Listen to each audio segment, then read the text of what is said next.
Let's talk about something called the let them theory. It's a super simple 5-level guide that's all about taking back your power and, actually living your life for you.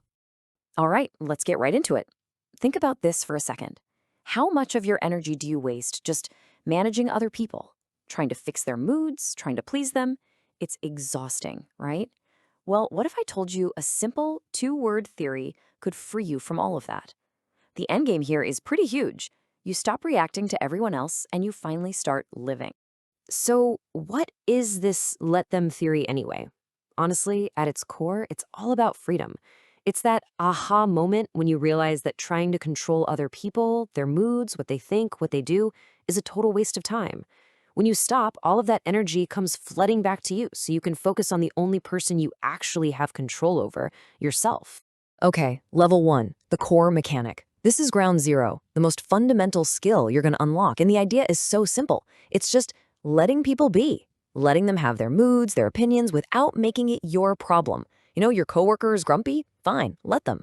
Your dad makes some critical comment. Instead of letting it ruin your day, you just silently think, let him. It is not your job to fix their stuff. This is how you stop handing over your power.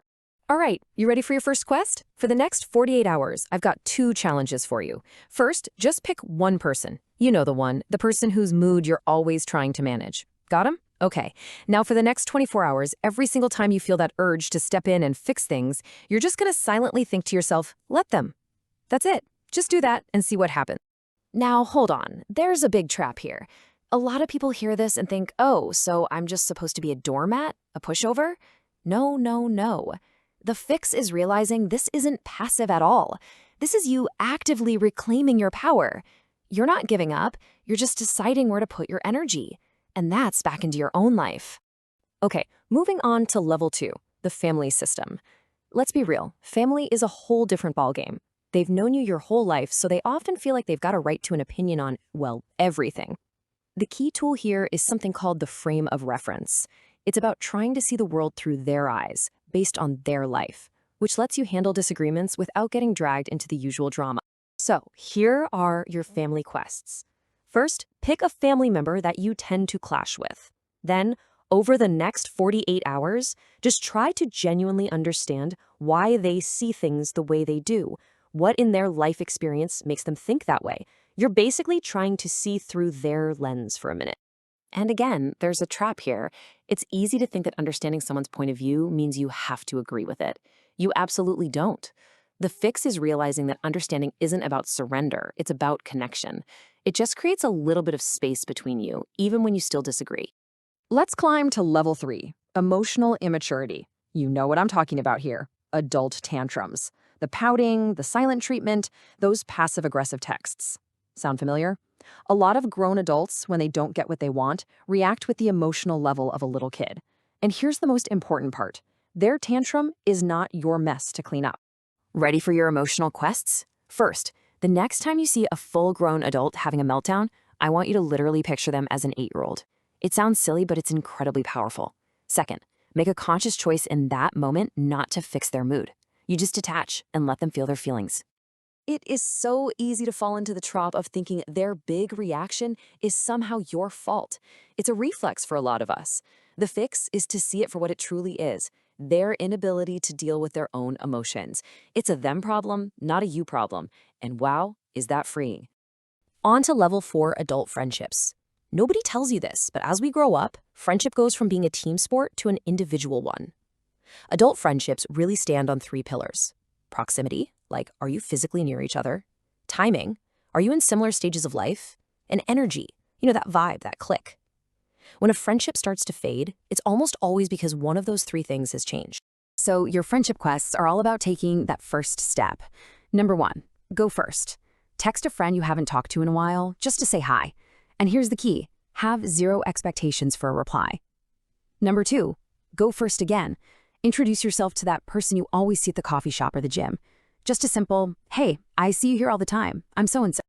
The trap as an adult is just waiting around, expecting friendship to just happen like it did when we were kids. Spoiler, it doesn't. The real fix, the real power move, is to get that you don't find great friends, you create those friendships by taking these small, consistent, proactive steps. And now for the final boss, level 5, positive influence.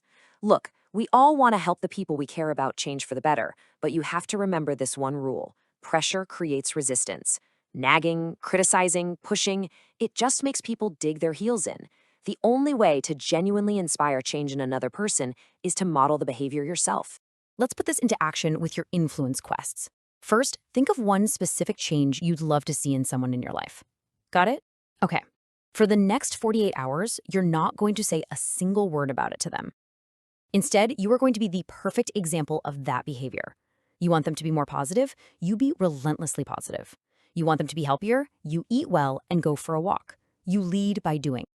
We all fall into the trap of thinking if we just push a little harder, they'll finally change. It's our go-to, but it almost always backfires. The real fix is to play the long game. You have to trust that your quiet, consistent example is the most powerful tool you have. It works slowly, but it actually works. Okay, time for a bonus level. We've talked about everyone else, but what about your own emotions?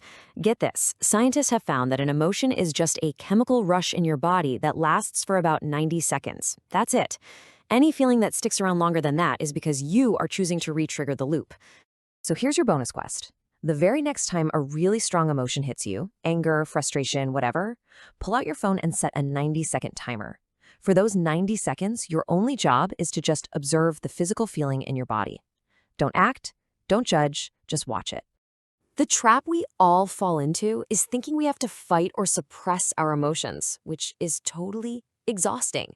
The fix is a game changer. You don't have to control the wave. You just have to outlast it. And it's only 90 seconds. You can totally do that. All right, checkpoint. Let's do a super quick recap. 1, let them be. It's not your problem. 2, use that frame of reference with family. 3, adult tantrums are about them, not you. 4, stop waiting for friends. Start making them. 5, model the change you want to see. And 6, you can outlast any emotional wave in just 90 seconds. So how do we make all of this stick? Here's a simple 7-day quest plan. Day 1, practice let them with just one person. Day 2, try the frame of reference with family. Day 3, visualize a tantrum. Day 4, go first with a friend. Day 5, model a behavior. Day 6, ride that 90-second wave. And on day 7, just take a minute to review how it all felt. To make this even easier for you, I've turned this whole thing into a clean PDF and an action worksheet. The link is right down in the description and in the pinned comment. If this was helpful for you, please hit that like button, share it with someone you think needs to hear it, and subscribe for more explainers like this. And now I have a question for you. What is the one specific action you are going to take in the next 24 hours? Drop it in the comments below. Let's see what you've got. See you in the next one.